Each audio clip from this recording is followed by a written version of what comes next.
ജമാഅത്തായി നിസ്കരിക്കൽ പുണ്യമുള്ള സുന്നത്താണ് തറാവീഹ് നിസ്കാരം.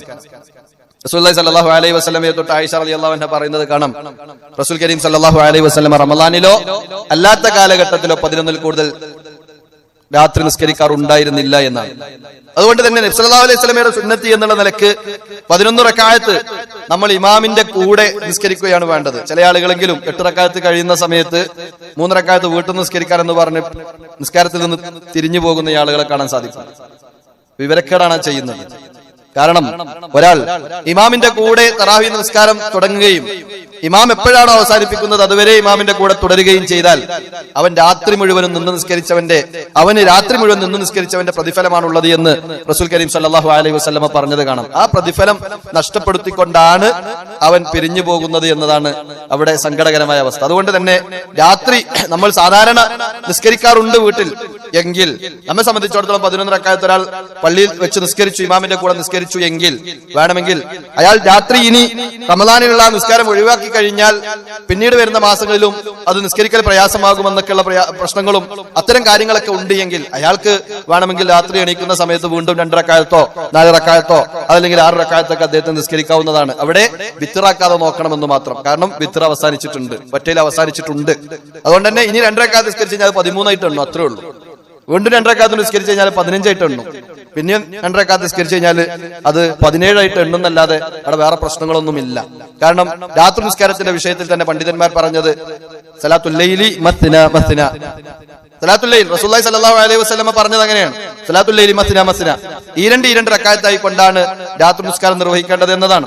ഒരു അറാബി നബി സല്ലല്ലാഹു അലൈഹി വസല്ലമയോട് ഒന്ന് ചോദിക്കണം, എങ്ങനെയാണ് നബിയെ രാത്രി നിസ്കാരം എന്ന് ചോദിച്ചപ്പോഴാണ് നബി സല്ലല്ലാഹു അലൈഹി വസല്ലമ സലാത്തുൽ ലൈലി മസ്ന മസ്ന, രാത്രി നിസ്കാരം ഈ 2 റക്അത്തായി കൊണ്ടാണ് നിസ്കരിക്കേണ്ടത് എന്ന് പറഞ്ഞത്.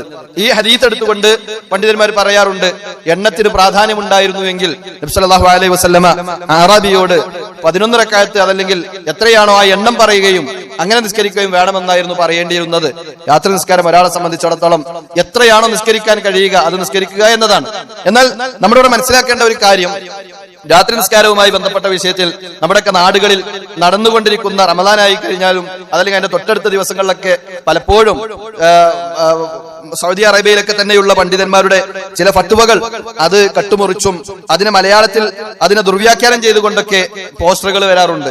20 റക്അത്ത് നിസ്കരിക്കാതെ പോകുന്ന ആളുകൾ അവർക്ക് നരകം പ്രതീക്ഷിച്ചു കൊള്ളട്ടെ എന്നൊക്കെ പറയുന്ന രൂപത്തിലുള്ള പോസ്റ്ററുകളൊക്കെ കാണാൻ കഴിയും. ഇവിടെ നമ്മൾ മനസ്സിലാക്കേണ്ടത്, ഇസ്ലാമിക ലോകത്തെ പണ്ഡിതന്മാർക്കിടയിൽ നിലനിൽക്കുന്ന അഭിപ്രായ ഭിന്നത എന്ന് പറയുന്നത് തറാവീഹ് നിസ്കാരം എന്നത് അത് എണ്ണം നിർണയിക്കപ്പെട്ട നിസ്കാരമാണോ അതല്ലെങ്കിൽ എണ്ണം നിർണയിക്കപ്പെടാത്ത നിസ്കാരമാണോ എന്നതാണ്.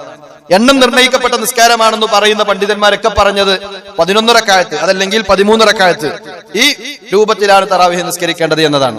എണ്ണം നിർണയിക്കപ്പെട്ട നിസ്കാരമല്ല തറാവീഹ് എന്ന് പറഞ്ഞ ആളുകൾ ഈ 2 റക്അത്തായി കൊണ്ട് എത്ര വേണമെങ്കിലും നിസ്കരിക്കാം എന്ന് പറഞ്ഞ ആളുകളുമാണ്. എന്നാൽ നമ്മുടെ നാട്ടിൽ 23 റക്അത്ത് നിസ്കരിച്ചാലേ തറാവീഹ് ആവുകയുള്ളൂ, 23 നിസ്കരിക്കാത്തത് തറാവീഹ് അല്ല എന്ന രൂപത്തിൽ ഒരു 23ലേക്ക് എണ്ണം നിർണയിക്കുന്ന അവസ്ഥ കാണാൻ സാധിക്കും.